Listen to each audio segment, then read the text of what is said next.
So, yung nga guys, inabot tayo ng antok. Bale, dito tayo ngayon sa tulugan ng mga riders sa ilalim ng tulay sa may C5 flyover.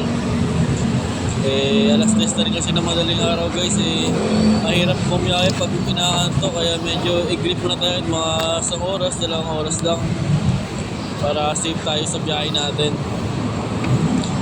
So, ganito ginagawa ko guys. Yan. Pwesto ko lang yung ano ko dyan. Magpe-prepare tayo ng ano natin yan.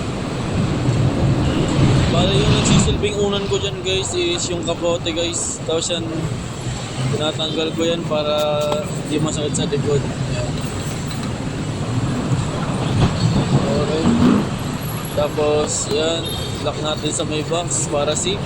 Kasi kahit sabihin natin marami dyan tao diba? Isang makamasarasyan tayo na magnanakaw. So yan lang guys, tulog muna tayo guys. Maraming salamat sa panonood. And ride safe.